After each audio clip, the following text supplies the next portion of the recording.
Homespun Players, a small Riverside theater group established in 2013. She loves all forms of storytelling and especially admires those who choose to share their experiences with live audiences, a special kind of self-imposed punishment. And with that, I'll turn the program over to Stevie. Hi, Stevie. Hi, Janine. Thank you. Thank you to you and to Inlandia Institute for once again hosting The Flame and creating space for those of us out there who have stories to share. We all have stories, and some of us choose to share them with a live audience, and that's what The Flame is all about. Tonight's theme is firsts and worsts. So we'll hear true stories told from the people who actually lived them about their experiences, their first experiences, their worst experiences, or their first and worst experiences. We'll hear about going camping, taking your family camping for the first time trying a new piece of fruit, and also coming into adulthood. So we have some really wonderful stories and some excellent storytellers. You'll recognize if you've been here before, we have a few returning storytellers and a few new faces as well. So we're going to get started. Our first storyteller this evening is a returning contributor to The Flame. Her name is Juanita E. Mance, or Jem, as she likes to be referred. Jem is a Riverside County Deputy Public Defender, writer, performer, and podcaster.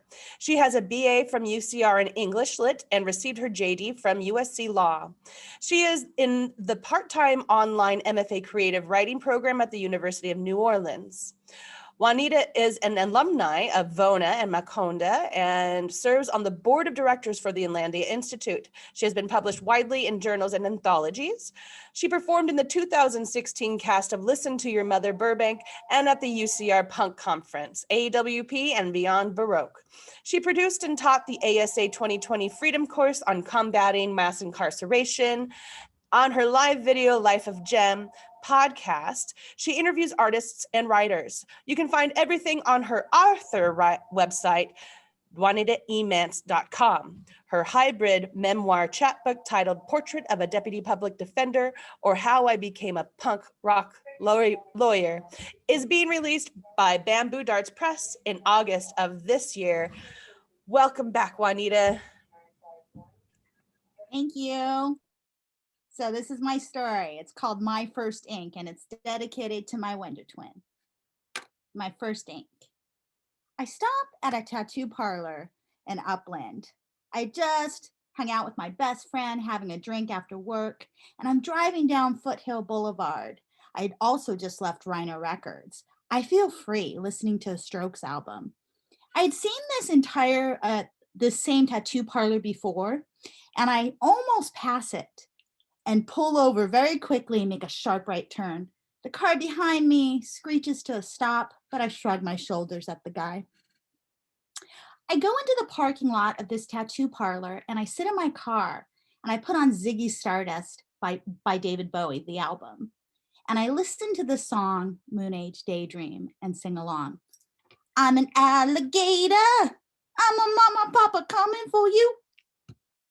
I feel free. Music always makes me feel like this. I feel invincible. When I blast music, I feel younger. I feel lighter. I had wanted a Bowie tattoo since he had died, and I felt like I had been planning it forever. And I thought to myself, sitting in that parking lot, I'll just go inside and have them draw out a tiny little Bowie tattoo. I walk in and a punk rock guy with stretched ears, earring in his nose, all tatted out, puts his chin up at me and says, "Hey." Then he bends back down to do his work. He's working on a woman who's face down in a chair and he's inking a tattoo on her lower back.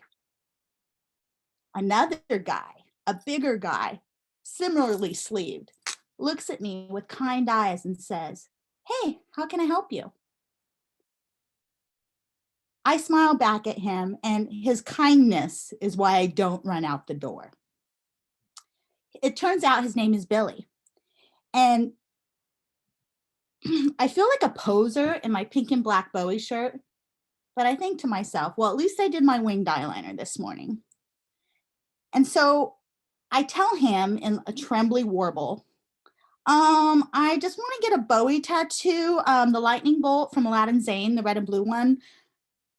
My stomach buckles. But Billy looks at me and his eyes light up and he says, cool, I love Bowie. I'll even give you a discount.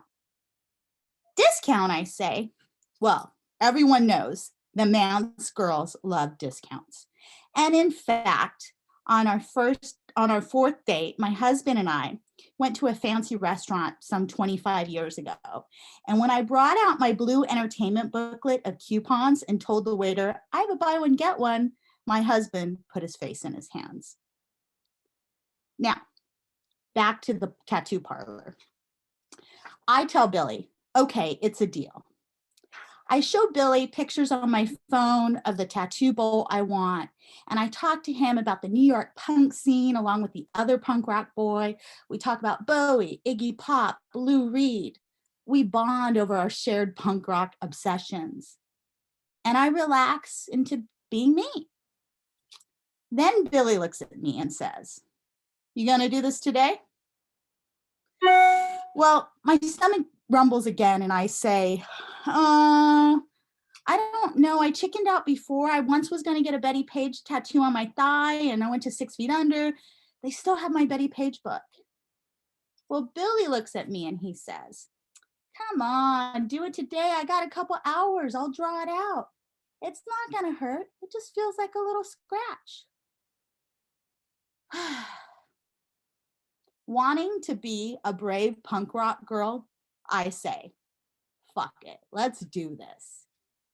I briefly pause and think of my husband, Adrian, who has told me how much he dislikes tattoos. But then I also think to myself, any good punk rock girl feminist knows it's my body. Plus, he knows whenever I want something really bad, I do it. So he'll get over it, I thought. An hour later, I'm lying face down in the chair, and Billy is tattooing my left shoulder. And I chose my shoulder because I have a really high pain tolerance on my back. He goes a little larger than I intended, but I'm dealing with it. It actually doesn't feel that bad. It kind of feels like a scratch. But then he starts coloring in the red and blue ink. And yeah, it's starting to hurt. And I start thinking of my life to distract myself and my journey from punk rock high school dropout girl to deputy public defender lawyer. And I think punk rock girl needs to come out more often. I need to do everything that I've been wanting to do. I need to finish my book and I need to get this damn tattoo. I realize that I need to live life to the fullest. I flash back to the month before when I was in the pit at a Buzzcocks concert. I'm a middle-aged woman in a pit. Not a good idea, and I fall. And this woman saves my life. She pulls me up from the pit to stop me from being trampled. People are moshing and slam dancing and pogo dancing. But all I see on her arm is a Bowie tattoo, like a mirage. Back in the tattoo parlor, Billy grins. He stretches and he says, hey, Juanita, you're all done. I look at my back in the mirror with the turn of my head and I get all teary-eyed and I say, oh my God, it's so friggin' beautiful. I think of this famous bolt is now going to be on my body forever and what that means. What it means is it's a reminder to myself to stay true, to stay creative, to stay unique, and to stay punk rock, always, and to reach for the stars, just like Bowie did, my starman, or star girl sometimes. P.S. Hubby got over it. Thank you. Yes. Thank you, Juanita. Punk rock feminists. Yes. Okay, we are moving on. We have a new storyteller to the flame. And you may think you are seeing double, but you're not, because we have Jem's Wonder Twin, Jacqueline Mance Rodriguez, and she requested that she go directly after Juanita because, as she explained, she was born about, was it 8 minutes after Juanita? So she wanted to make sure that she 9 minutes after Juanita. So she wanted to make sure that she followed. Thank you. So we have Jacqueline Mance Rodriguez, grew up in Ontario, California. She resides in the Coachella Valley and currently works as a special education administrator for a school district. She plans on teaching general education high school English in the Coachella Valley for the 2021-22 school year. Jacqueline teaches new special educators in an intern credential program and currently volunteers with the Prison Education Project, or PEP. Jacqueline recently completed her memoir. She is currently working on an illustrated book about friendship during a day at the beach set in Laguna Niguel with her amiga por vida. Jacqueline has a BA in English, 2 master's degrees, and an educational doctorate. Jacqueline's loves are her husband, her Boston Terriers, and writing to improve the world, one kind word at a time. So happy to have you, Jackie. Thank you. Thank you. So I want to tell you about my first worst job ever. So I went to school and worked my entire life to finally obtain my first worst job ever. And when I say I went to school, I mean I got a doctorate in education. And when I say I worked for over 20 years in the special education field. I started out as a substitute teacher at a non-public school. That's a school where only the bad kids go, they say, but there's really no bad kids. Then I moved into a special education teacher in elementary school, then high school, and then I was even working on an online blended learning school for supporting students with disabilities before distance learning was cool. And then I supported new special ed teachers as a teacher on special assignment before deciding finally to become a special education administrator. So when I became a special education administrator, I thought I had made it. I worked in this gleaming brand new building, and my posh, albeit shared office had even orange and green carpet, which matched my mid-century vibe. But instead, I knew almost immediately after the first week that I had made a mistake. I did not fit in this job. I felt like my chubby childhood, where I was always trying to pull on those Calvin Klein jeans like Brooke Shields, but they were a size too small. It just didn't fit. And as the days turned into weeks and weeks turned into months, I remember that on Thanksgiving week in 2019, before COVID, I had called my HR director and I was trying to quit, and she talked me down. So for the next year and a half during COVID and the shutdown, I continued being a special education administrator. And I remember when I had had a hard day and I was sitting in my boss's office, assistant director's office, and she told me, people in your position either quit, find a new job, or have a heart attack. She left soon after that. Now, what made it even worse is that I love education. Education and teaching were some of my best firsts. Like the first time you saw your kids on that first day of school and their heads are all upturned with joy and hope, or the first time you read some great writers like Jimmy Santiago Baca or Sandra Cisneros or Maya Angelou, you read poetry, stories, and they get it, they really get it. Or when they even start writing their own stories and they pour their hearts to you with such courageous souls, fearless.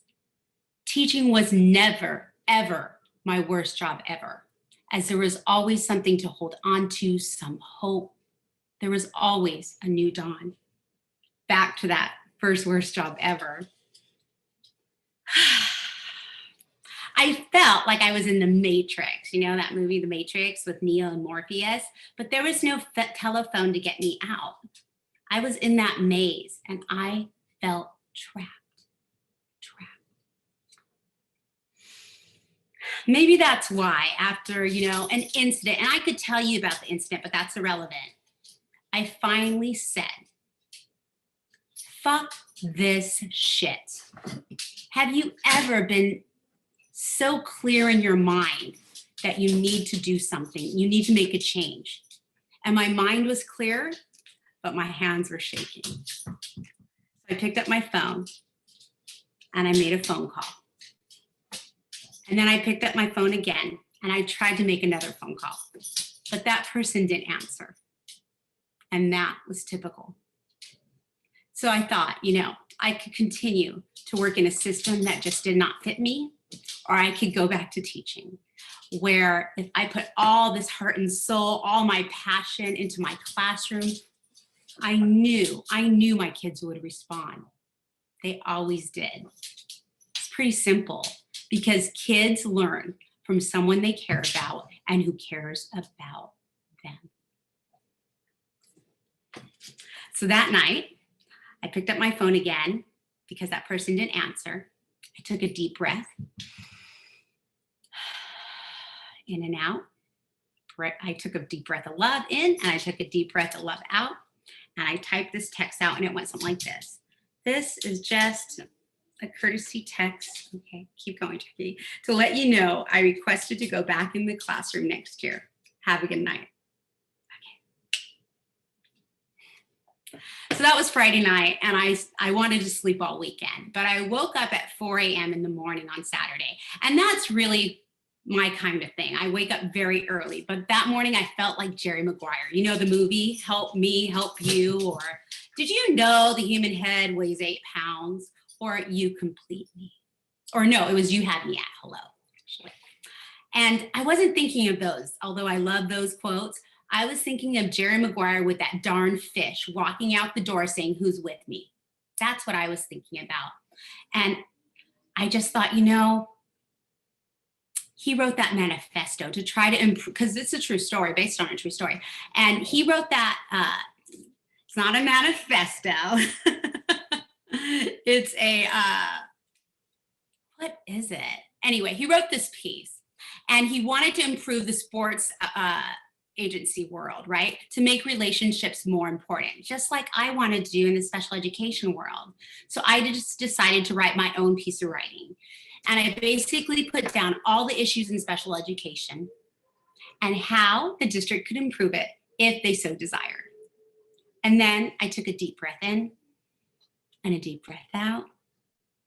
I emailed the superintendent and I CC'd my lovely boss, because I do not talk behind people's back. And I remember I started the email with, not every path is right for a person. I discovered some truths about myself and I choose to go back into the classroom next year. And then I wrote a very long diatribe. And then I ended with,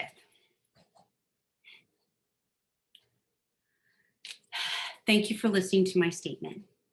I still consider myself an educational leader. I hope these words can lead to positive change for all students. The light in me bows to the light in you. So that's my story, you know, and my last day at my job is June 24th, literally this June 24th. And then after summer, I get to go back and teach high school general ed English. And I just can't wait to teach those kids, because I know it's where I fit. It's where I fit. Thank you for listening to my story. Namaste. Thank you, Jackie. That was a very inspirational, a good reminder that we can always make another choice and make choices that are right for us. Who's your friend in the background that was joined your? That is Elizabeth Barrett Browning Rodriguez, and she made her own appearance here, and I named her after that poem, "How Do I Love Thee? Let Me Count the Ways." Oh, she's adorable. Okay, we are moving along. We have another story for you this evening, coming from a returning storyteller for The Flame. You may recall Charlotte Ransom McKenzie is a native of California and has lived in Riverside for over 50 years off and on. After exploring other cities in Southern California, Charlotte and her husband Bob moved back to Riverside and purchased the home Charlotte grew up in from her parents in 2005. Charlotte considers herself to be an artist in disguise as a realtor. She has always loved performing, and when she is not selling real estate, she can be found on stage at Riverside Community Players or working on art projects with the 52 Project at the Riverside Art Museum.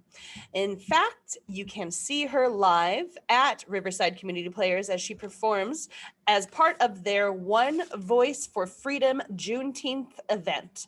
The shows for this event will be on June 11th and 12th. She is excited to be a part of The Flame. Thank you to Inlandia. She thanks Inlandia for creating this creative outlet. Welcome back, Charlotte. Thank you. My family has always loved camping. I mean, we love getting out in the fresh air, the beautiful scenery, being out with nature. It's something that we've done a lot. And I feel like we're always trying new adventures when we're camping. And when my husband said, you know, let's try going to the Channel Islands for our next camping adventure, I was intrigued. I wasn't really super excited yet, but I was intrigued. See, to get from Oxnard to Santa Cruz Island, which is where we would be spending our time, you have to take a boat because it's an island. You have to go across the water. You have to be on the sea. And, you know, it's not that I have some obscure fear of Kraken coming up and attacking me. It's that I tend to get seasick. And not just a little bit seasick, I get a lot seasick. I have always had a reserved front seat on the family trips when I was a child, because if not, I'd be thrown up outside the door. I get seasick in a hammock. So for me to be traveling across the seas to get to our camping destination, it was going to be a much more big adventure than it usually is. And I have gotten better because I can now like knit in the car and things like that, but it's still kind of tough. But I'm thinking, okay, shouldn't be bad. We just went on a whale watching trip a little year and a half earlier. I survived that. It's only an hour and 20-minute boat ride over to Santa Cruz Island. It should be okay. I'll be great. It'll be fun. So we planned our trip. It was Thanksgiving weekend. It was a cold, clear day when we arrived in Oxnard, and we're on the pier waiting for our boat and unloading all of our camping gear. You have to camp everything, pack everything in and pack everything out. So we had quite a bit of gear with us for the weekend. And our boys were very excited about this trip. And they were kind of goofing around in the, there it is. In the boat as we were getting ready to take off. This is them just kind of goofing around in the cabin. And there was like 3 levels to the boat. And this was the middle bottom level that was where they had the inside part and the concessions and that sort of thing. So we're excited about our new adventure. I hope I'm sharing this. I really never know if I am. We don't see it, Charlotte. I forget to push the share button. Oh, there it goes. Slideshow. Let's do this the right way. Okay, so there they are. They're ready to go play, have fun. So we are off. As we head out to sea, though, we got a little bit of a different feel, a little bit of a different view. I was shocked as we headed out beyond the barrier. We were in gale force winds.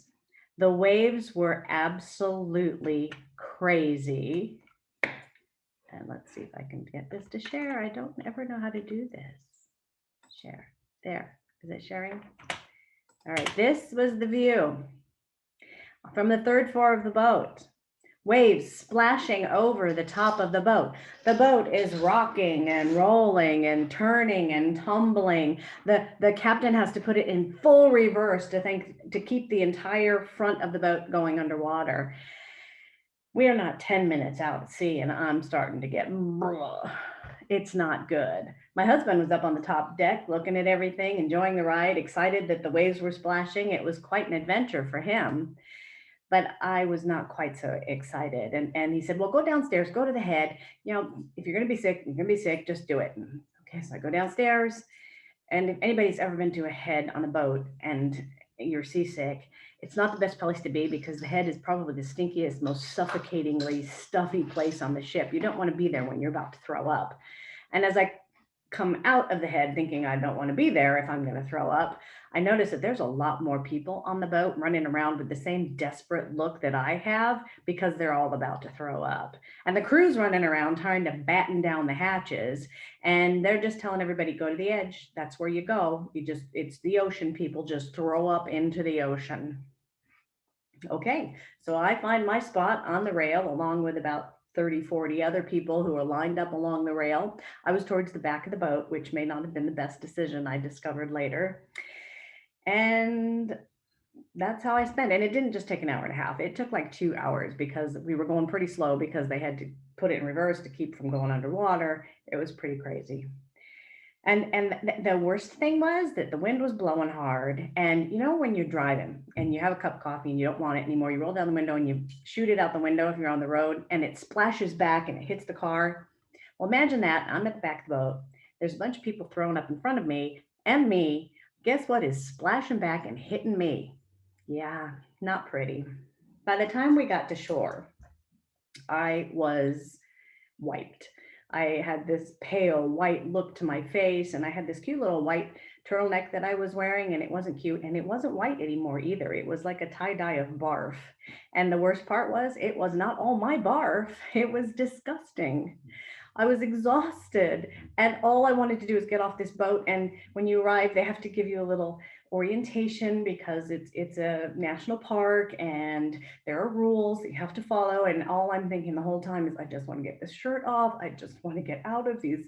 I just want to get to the campsite. And the campsite is like a half-mile walk from the dock. And we have to cart everything in. And we've got these 2 little boys that you saw earlier. And so, you know, I have to carry stuff. I've just been throwing up for an hour and a half. But we made it to the campsite. And, you know, the nice thing about seasickness, it's never nice, but one of the things about seasickness is that once you're done, you're done. Once you hit land, it kind of goes away and you might even feel a little bit hungry.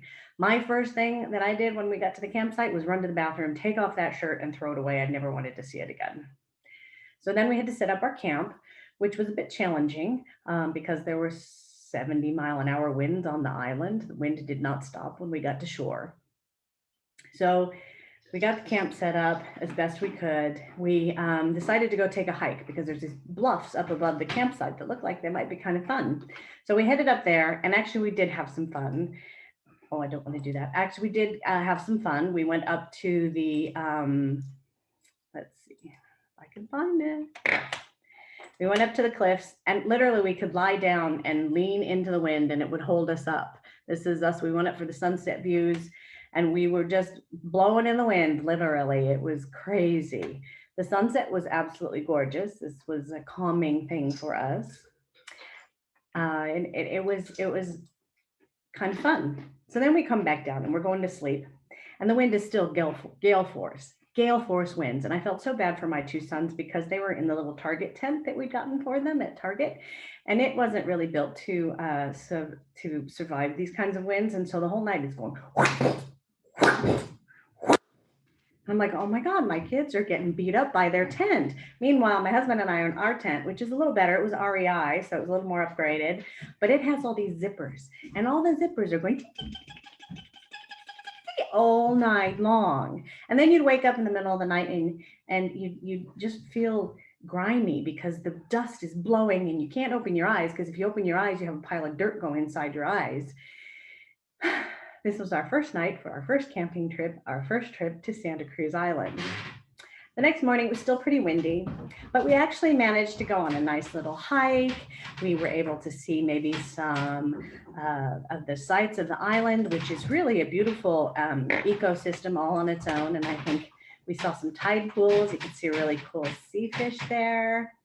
By the time we got back from our hiking and our adventures during the day, this little guy was sitting outside our tent. The wind had died down, so the natives were starting to come out. This is a native fox, which is a really cute little animal that lives on the island. So things calmed down, and the next day, everything was gorgeous. So long story short, it was an absolute disaster. And actually, I didn't get sick on the way home, which was encouraging. And to be honest, we've been back to the island about 5 or 6 times since then. We really love it. It's one of our favorite places to go camping. But that first adventure was quite a doozy. My goodness. So I can relate. Thank you for sharing. I really have to tell you how much I admire you for going back. Because the very last time I ever went camping, I was a child and my parents were like, camping's fun. And I was like, is it? Yeah, it is. And I thought, oh, let's get a few of my friends and go to Joshua Tree. And then we ended up wrestling a 10-person tent in the wind of like 75 miles per hour for almost 2 hours. And said, that's it, throw it away. And I never went back. So huge kudos to you. Okay, we are moving along and we have our next storyteller is coming to the Flame for the first time, making her Flame debut. And she's also coming to us from the East Coast. So we are happy to have and welcome Lesslie Alvarez Burhans. She is the CFO and founder of a logistics company. She has a master's in finance and is working on her PhD in economics. She fell in love with storytelling since her 3rd grade teacher gathered everyone around and read scary stories to tell in the dark. Sounds like a fun 3rd grade teacher. She is also an aspiring writer. So happy to have you, Lesslie. Hi, thank you. So I'm going to tell you about my first love. I met him, I found him in the Union Square Barnes & Noble when I was a 15-year-old runaway. It was February and an abnormally warm night for New York City. The streets were filled with bustling people and the sidewalks slick with melting snow. I was alone and trying to kill a few hours waiting for my sister to get off work, and a bookstore was perfect. I browsed books, wrote in my journal, but mostly I studied people. I watched them buzzing around, coffee cups in hands, messenger bags across bodies, a sign of a true literati in those days. I watched them, studied them, tried to understand their calm and confidence, the way they effortlessly walked through life. As time went on, I began to get nervous that all my wandering aimlessly without buying anything would get me kicked out. I was used to people following me around in stores. I was used to this as a young brown girl. So I bought a latte, something I had never had before, nor something I could afford. It would cost me 1 hour's work, $5 to justify my presence. I wandered the bookstore, opened books, closed them, enjoyed the crisp smell of freshly printed paper. And then suddenly, out of nowhere, different, but I'm not quite sure how, I saw him sitting in a small table with piles of books, thin, long, and dressed like a J. Crew catalog. He looked so serious with his dark Bob Dylan eyebrows furrowed in concentration.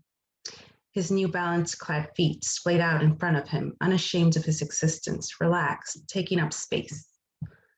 Our opposing poles pulled me in like a powerful magnet.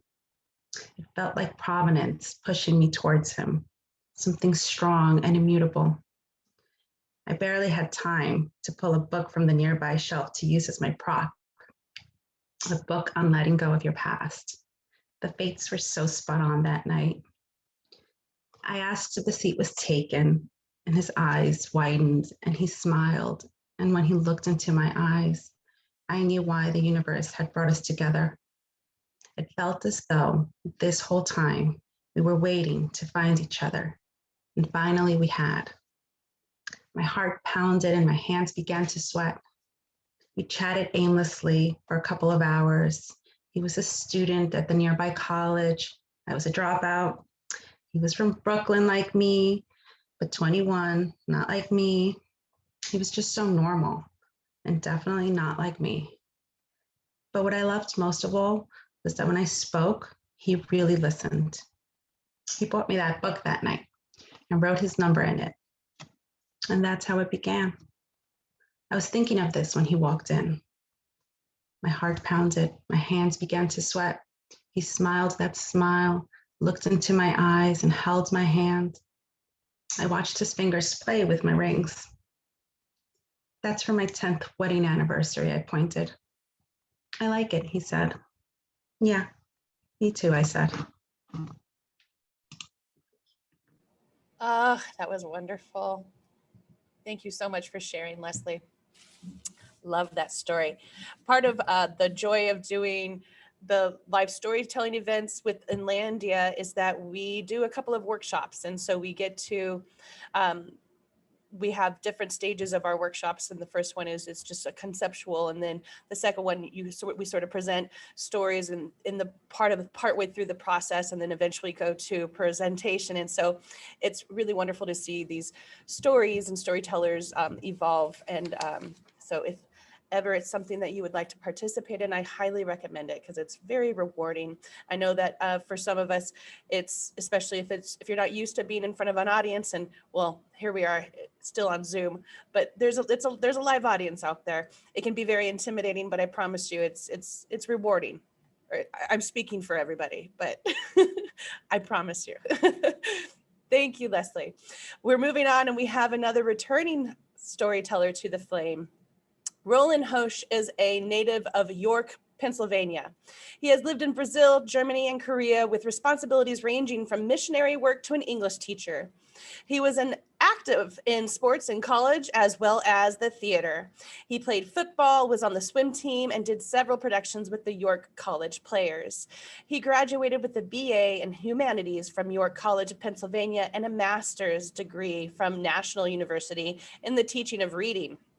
He has been an elementary teacher for the Redlands Unified School District for 25 years and teaches as an adjunct professor for Crafton Hills College. He has been a member of the Rialto Playhouse and the Inland Ballet Company. He has his own YouTube channel where he performs dramatic readings of Harry Potter and other books. He is married to his wife, Jennifer, of 26 years, has 2 children and 2 grandchildren. Welcome back, Roland. It is great to be back. Thank you, Stevie, and thank you, Inlandia. You know, when I was thinking about this story, the first and the worst, my mind just went racing of all the firsts. I was a pretty crazy kid where I always loved trying new things and doing new things. Quite honestly, it drove my parents nuts. But I was always into everything and always tried everything. And one moment in particular, I remember I was probably 10 or 11 years old, and I was at the supermarket. And I was born and raised in York, Pennsylvania. And York happens to be the first capital of the United States. Speaking of first, it's where the Articles of the Confederation were written, right across the street from York College, where my dad was professor. So it's a small community, has a very pronounced Pennsylvania Dutch influence. And so it's pretty much a meat and potatoes type of a place. So going to the supermarket, it was always the same thing. And I remember walking in there one day, and the manager had set this little place aside with exotic fruits. And I remember going over there and looking at it, and I saw this fruit that just looked amazing. And not only did it look amazing, but it had a really cool name. It was called a dinosaur egg. And it looked a little something like this. Oh, I don't have it up. Keep trying, it's worth it. Oh, okay. Sorry, everybody. It's okay. So the dinosaur eggs look like these. And as a 10-year-old kid looking at that fruit selection, I just wanted to taste it so bad. I mean, who wouldn't want to taste a dinosaur egg? So I went to my mom and I said, "Hey, Mom, they got this fruit over there. Can you come look?" Well, she reluctantly did, but she went over and I was like, "Can I try one?" And then she saw the price. which was $5 a piece. And this was back in like 1983. And she says, no, I'm not buying you $5 fruit. Go get yourself an apple. So needless to say, I didn't get to try it. Well, the cool thing about firsts is it puts a memory that you never forget. The first time you ever ride a bike is something that you never forget. The first time you go to the beach. Life is about having all of these firsts. And the longer you have to wait for those firsts, the bigger impact on your life and in your memory they have. Like the first time you drive, the first time you might kiss somebody you love. Well, I had waited all this time to the point where I even forgot about that dinosaur egg. And then I moved to California. And I bought this property that had some citrus trees on it. And I went with a friend, Alvin Chamberlain, who's another storyteller. And we went to this one store and he's showing me this fruit. And he says, oh, this fruit's called a pluot. And I looked at the picture and lo and behold, it was my dinosaur egg from my childhood. And I'm like, Alvin, you gotta be kidding me. This is a dinosaur egg. He goes, I don't know anything about dinosaurs, but it's called a pluot here. And I was so excited. So I went and I bought this little tree. It was like a Charlie Brown tree of fruit trees because it was the only one they had left. So I went and I planted it and I fertilized it and I cared it and I hugged it and I kissed it and I loved it. But the thing never produced fruit. Well, it turns out it needs a pollinator. It needs a plum tree. So after a year and a half of growing this thing, I went and bought another tree and put it next to it, hoping, above all hope, that the thing would be pollinated and I would be able to taste my dinosaur eggs. Well, all of a sudden, the flowers came, the bees came, and little tiny fruits started coming up. It got to a point where my wife had to call me and said, Roland, you're not staring at that tree again, are you? Truth was, I really was staring at that tree. I just couldn't wait because it was something I had wanted since I was a child. Well, you know how when the old saying, pot that you stare at, a watch pot never boils. Well, I think it's the same with fruit on a tree. If you stare at it every day, it never ripens. So I kind of not forgot about it, but I didn't have the same spunk in my step of going down there and staring at it every day. Well, my wife said, you know what? She had planned a trip. We were going to be leaving on Friday to go to the beach. She had gotten a house at Redondo Beach for the weekend. And she was getting everything ready. And she goes, oh, I forgot to get some stuff at the store. And right when she said she forgot some stuff at the store, I'm like, oh my goodness, my pluots. So I ran down to the orchard and I looked at my tree and I saw and I touched them and I squeezed them and they were just perfect. You could almost feel a pulse bouncing back. The skin was so tight, you could feel the juices inside. So I ran back upstairs and I got a bag and I went and I stuffed it. I picked everyone because fruit, besides citrus fruit, any other fruit, the minute it ripens, the fructose, which is not very good for you, turns into sucrose because, the tree, it doesn't want you to eat it until the seeds are ready to plant. So it naturally doesn't have the sugar available that's healthy for us. But humans mostly don't know that. But anyway, I picked all of them because I didn't want the bugs to get in them and I filled my bag up with fruit. Took them upstairs. She goes, well, you're not taking all of them, are you? I was like, yeah, I'm taking all of them. She goes, well, don't eat any now. You're going to get juice all over the place. So I had to put off something that I had been wanting to do since I was a 10-year-old kid. But I put them safely so they wouldn't get bruised in the back of the car. And we went to Redondo Beach. As soon as we got out, I didn't really care what was going on. The kids ran down to the beach. Jen started to get everything unpacked. And I sat in front of the tree and pulled out that dinosaur egg. And I took a bite in it. And I'm telling you, you know how they say sometimes it's worth the wait? This was worth the wait. You have never tasted anything so tart and sweet at the same time. The when you bite into it, the way the skin pops with sugar and sweetness. And I couldn't believe it. I was like, my mom should have paid $5 for this thing. It's worth a lot more than $5. So I ate one and I kind of got a little hooked. And so I pulled out another one. And then I pulled out another one. And would you believe it? I ate the whole bag. My wife comes out and she says, "You didn't eat that whole bag, did you?" And I lied and said, "Well, there's still a couple left in there." So the day went on and I was telling everybody that I knew. I think the whole family was sick and tired of hearing about dinosaur eggs. But my sweet wife knew that I loved to exercise, and she had brought me something along with that trip. And that something was in the form of rollerblades, but not any old rollerblades. These rollerblades are called coyotes. And they're coyotes because they're made to go off-road in the dirt. And she thought these would be safer for me because the rollerblade paths over and down the beach have cracked stuff, and she was worried I was going to fall over and break my neck or something. So these wheels are pneumatic and you pump them up like bicycle tires. So I said, "Okay, Jen, I'm going to go on my rollerblade." I got my little Walkman. I got my music set played up, and I put my coyotes on and I start rollerblading. And I'm telling you, I was in heaven. A belly full of pluots, dinosaur eggs, the beach, the waves, the smell, the sound. It was heaven on earth.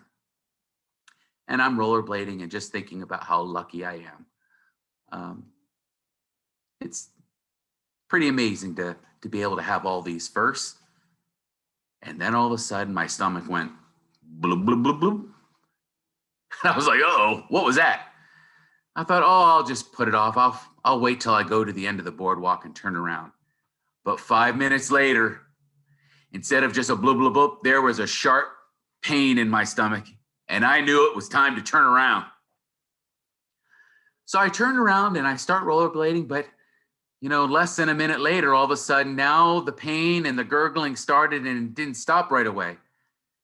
And I got the sensation like, I might not make it home. So I quickened my pace and I started rollerblading like Ono at the Olympics, where you're swinging your hands and you're going like speed skating down, passing all these 8-year-old kids and stuff on bikes. And I'm going as fast as I can until I see a bathroom. And I get to the bottom of that bathroom and I realize it is closed. And I said, "You gotta be kidding me." So it's like, I don't know if I'm gonna make it. So I went and I kept rollerblading and I had some alternatives. They weren't good alternatives, but worst case scenario, I had to make a plan. But then I saw it. I saw in the distance this building that I knew looked like the other one, and I saw people outside. So I'm like, thank heavens I found a bathroom. So as I was rollerblading up to it, I noticed that there was a line coming out the bathroom doors and going down 2 flights of concrete steps. So I sheepishly rollerblade up to the last person in line and asked a question I already knew the answer. "Is this the line to the bathroom?" And she says, "Yes." Now, I'm a teacher, and I hate people that cut in lines, but I was cutting that line. So I went like pigeon-toed on rollerblades, taking each step up, passing everybody until I finally got into the bathroom with everybody looking at me like, "Oh man, that guy is cutting." I walked into the bathroom and I see an open toilet at the back of the room. It's like an island with a spotlight on it, and there's no doors around it, just a plain old toilet right there in the middle for the whole world to see. So I slowly rollerblade up to, I turned around and I literally said, "Nobody look."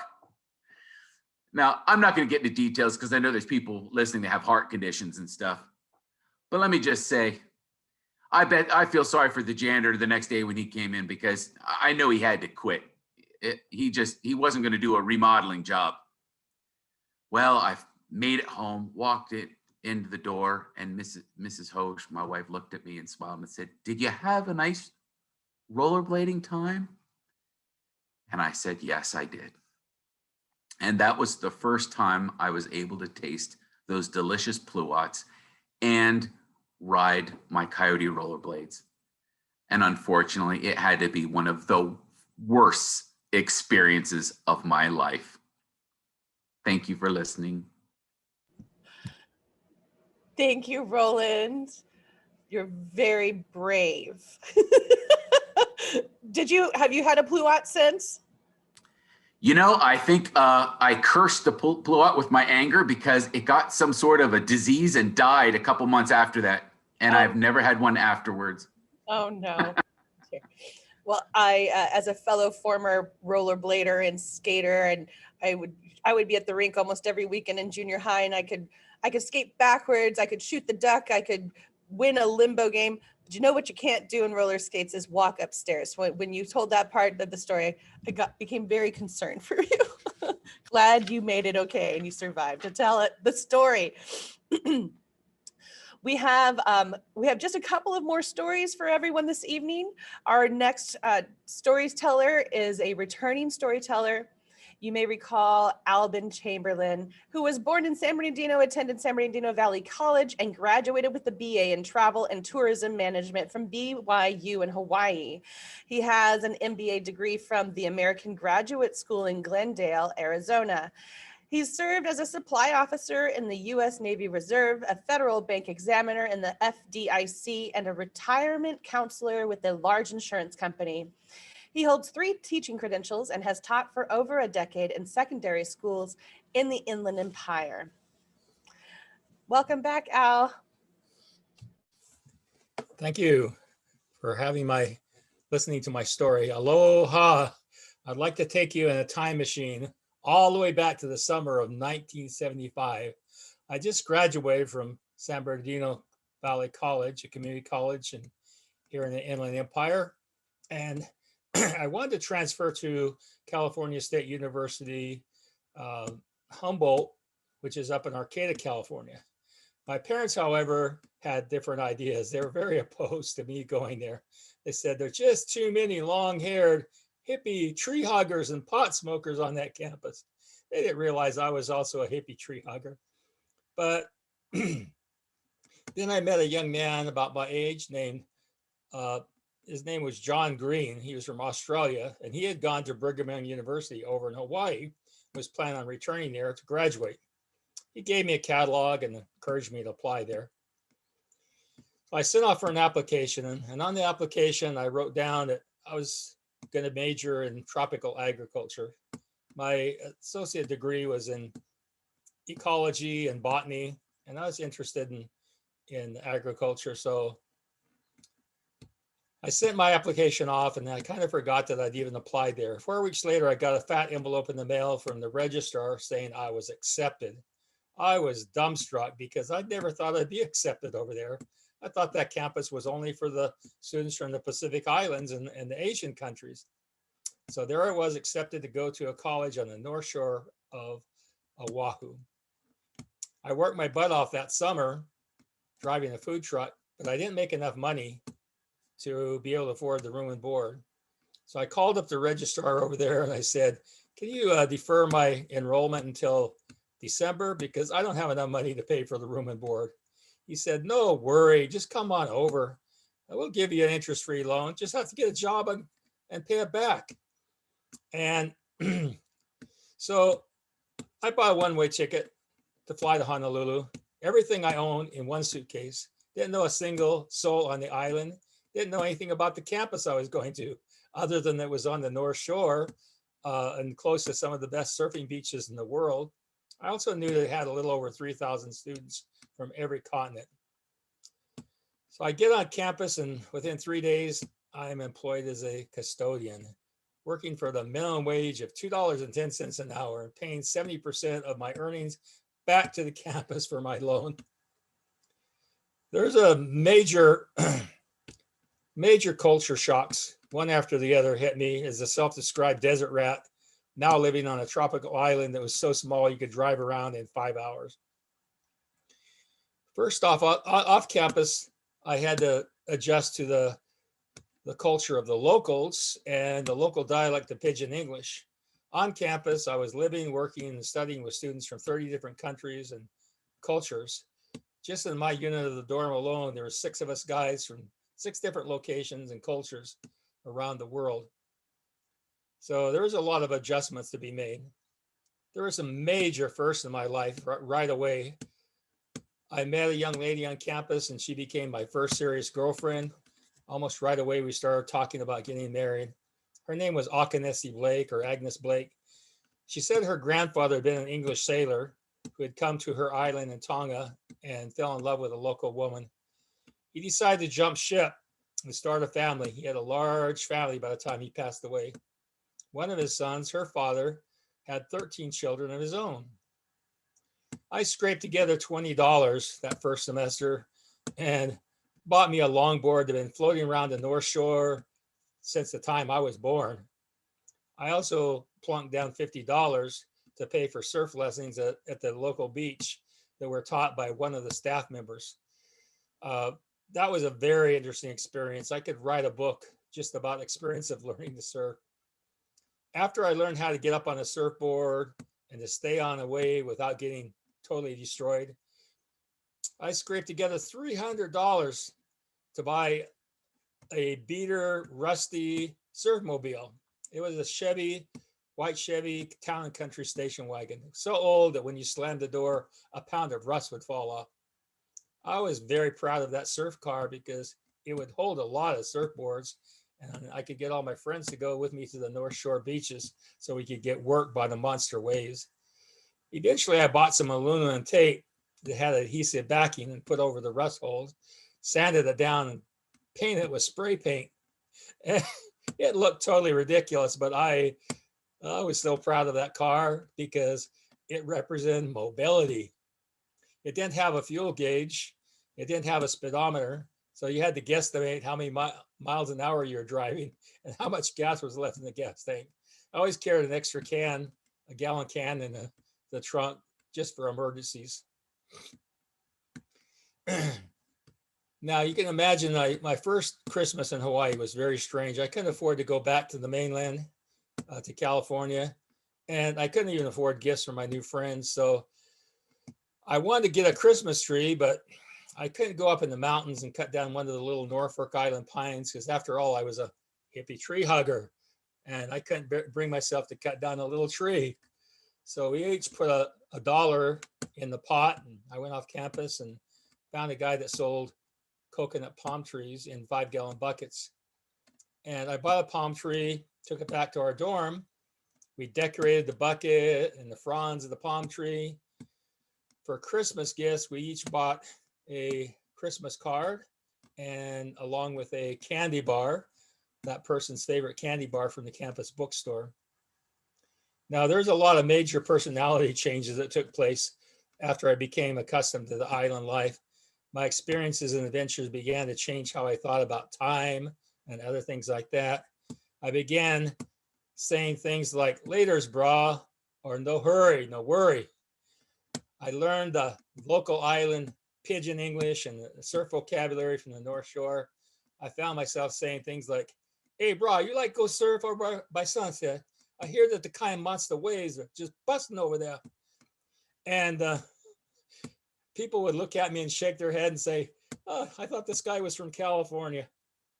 And also from my girlfriend, I was learning all about the island culture. She told me that in the islands, you're expected to share everything you have with your friends and your family and relatives, even after you got married. And after she told me this, she said, "Oh, by the way, you recall I have 12 brothers and sisters who might come visit us if we get married." That was a little bit too much island culture for me. With my new local friends, I got to go visit all the tourist spots on the island without being a tourist. Didn't have to pay to get in most of them because they knew the back routes to get in. They could sneak in for free. We went to Waikiki, Diamond Head, over to Pearl Harbor, Hanauma Bay, Waimea Falls Park, Dole Pineapple Fields, and to Valley of the Temples.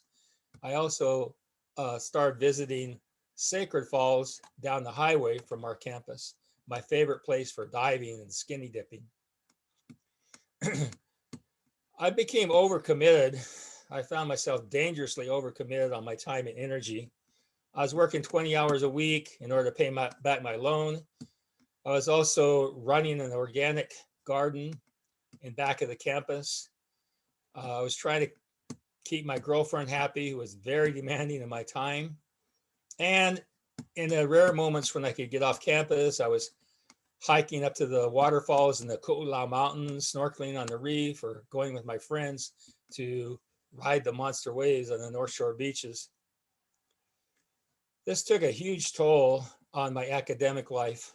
I'd always prided myself on being an A or B student, but now I found myself getting really worked by the load. I swear to boot, I dropped every math and chemistry class the first 2 semesters. The only science class that I actually passed was marine biology, and I took that twice, hoping to get something better than the C.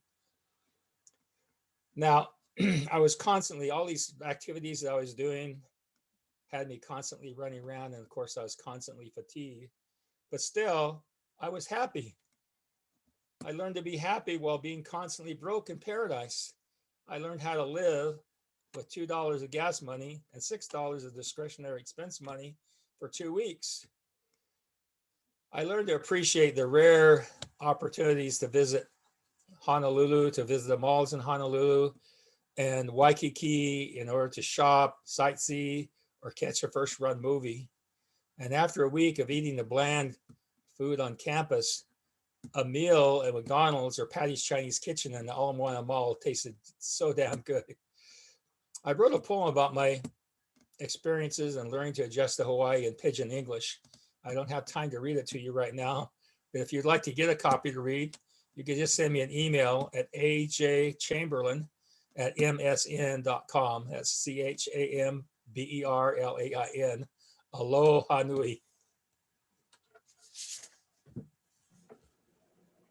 Aloha mahalo. Thank you, Alben. Not a bad place to come of age on a beautiful island in Hawaii. Thank you for sharing once again. And we are going to now, we have just one more storyteller this evening. We have a newcomer to the Flame. She's going to share her story with us. Her name is Elza.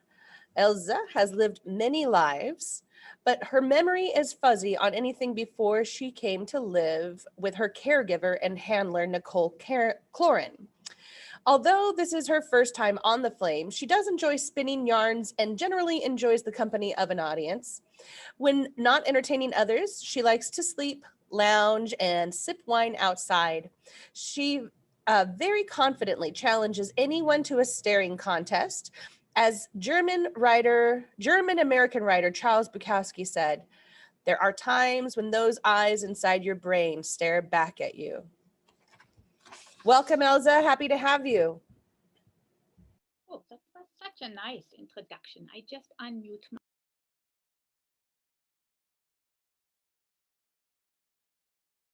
Oh, sorry. I thought I was muted, but I wasn't. Hello, good evening.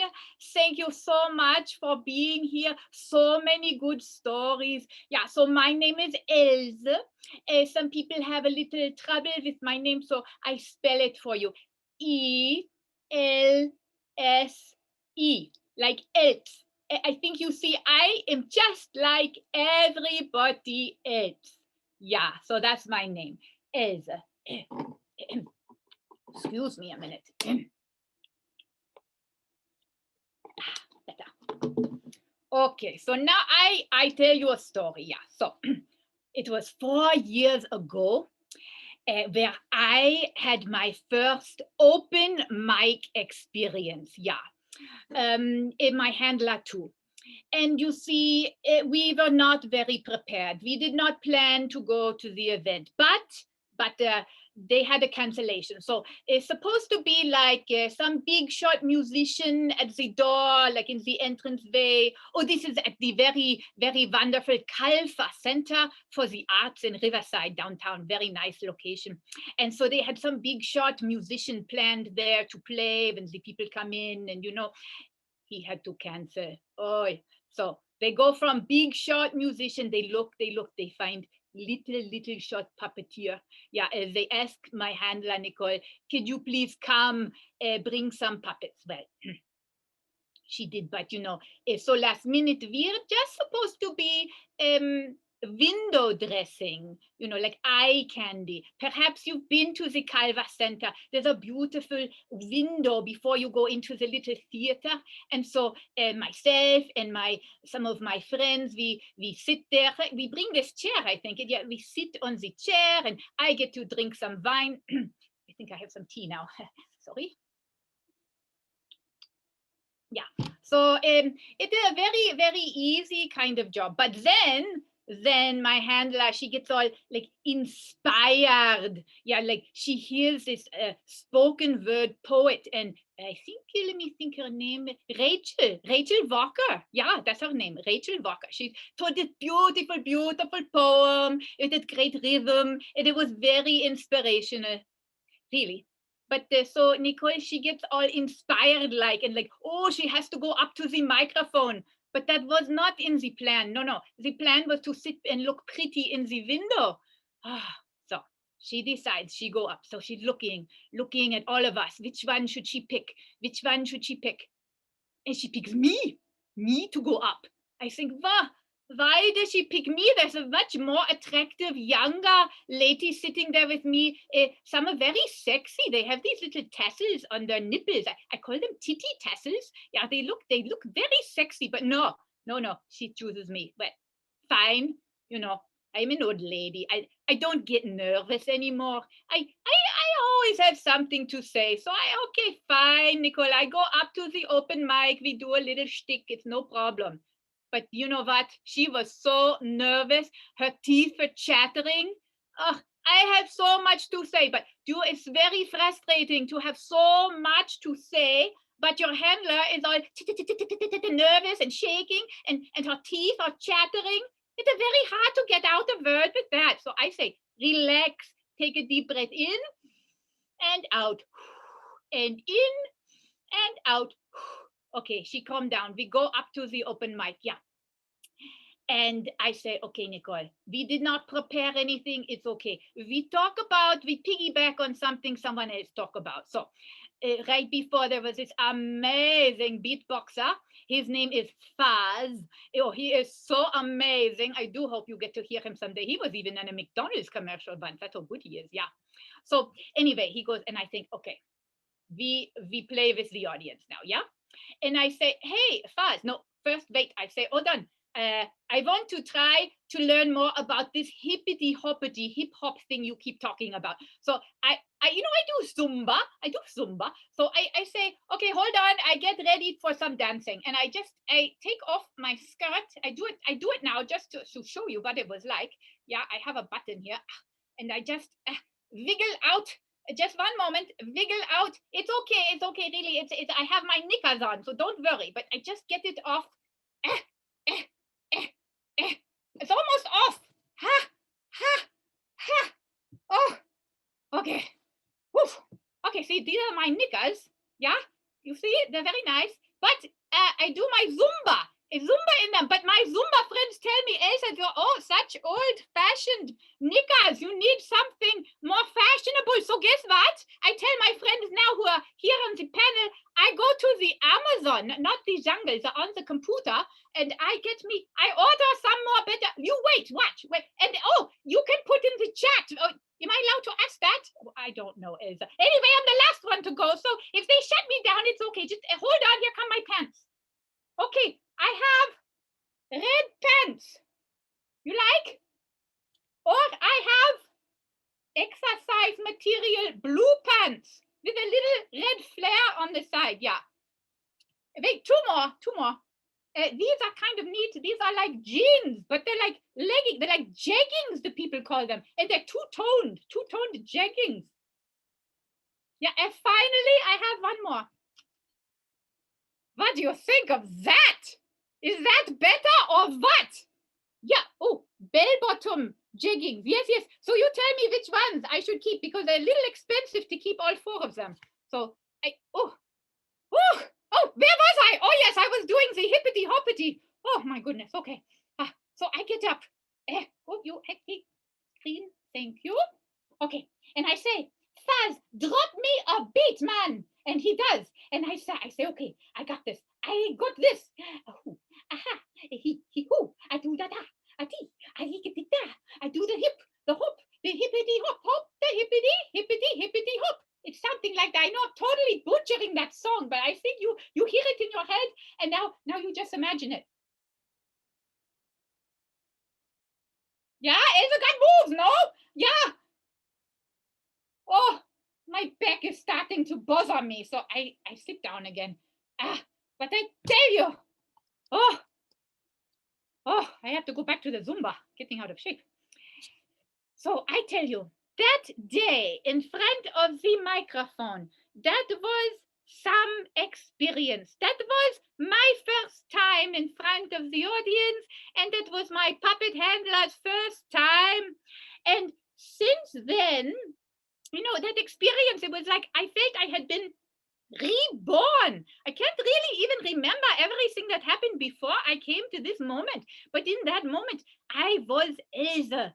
I was someone else.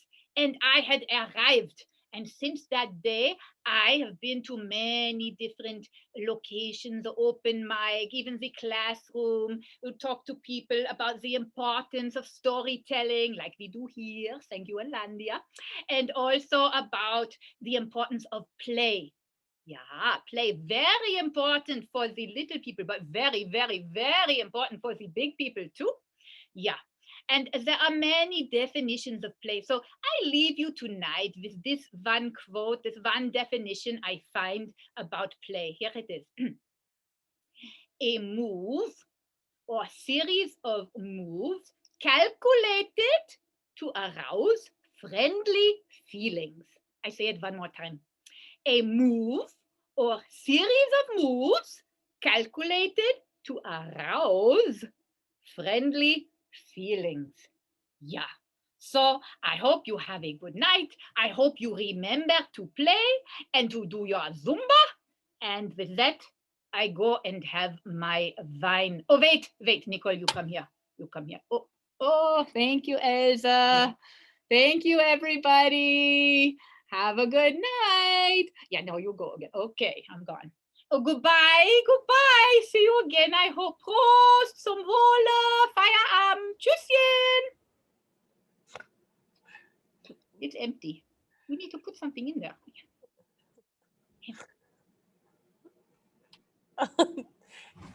Thank you, Elsa, and your handler, Nicole. It was a wonderful story of your self-discovery and some great memory or remembrances or reminders for us to play. And I think I saw in the chat that we had several votes for your pink zigzag Zumba pants. So if that's, yes, those. Okay, so we're going to wind up. That's it for all of our storytellers this evening. Thank you to all of the storytellers who contributed their stories and shared a bit of yourselves with Inlandia and the rest of us. I really admire each and every one of you for doing that, and I've really enjoyed our time together. Thank you to our audience for joining us.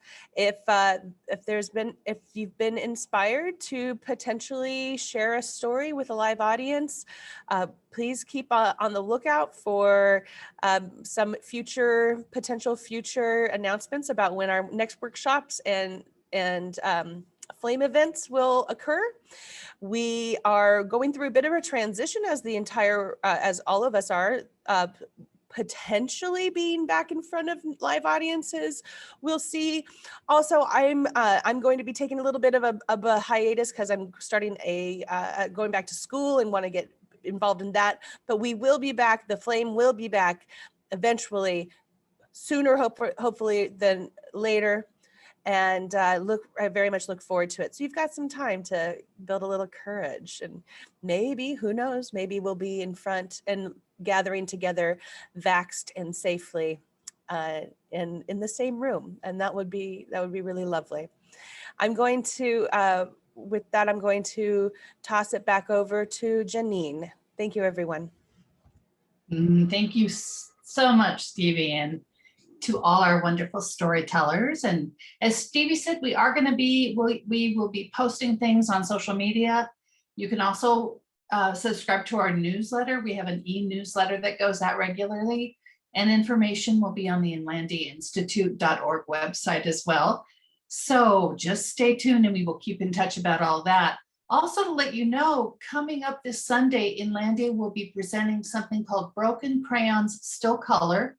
It's a panel discussion with Romaine Washington and Healthy Heritage Movement. And then next Thursday, a week from tonight, we will be launching 2 books by local authors, Marge Charvier and Victoria Waddle. And then on Saturday, June 5th, Inlandia will be hosting another book launch, this time of Güero Güero, The White Mexican and Other Published and Unpublished Stories by Eliud Martinez. And it is the latest from our Inlandia Books imprint. So we don't want you to miss that. Again, follow us on social media, website, subscribe to our new newsletter, and we hope that you will stay in touch. And thank you so much for being here tonight. It was fantastic. Bye-bye, everybody.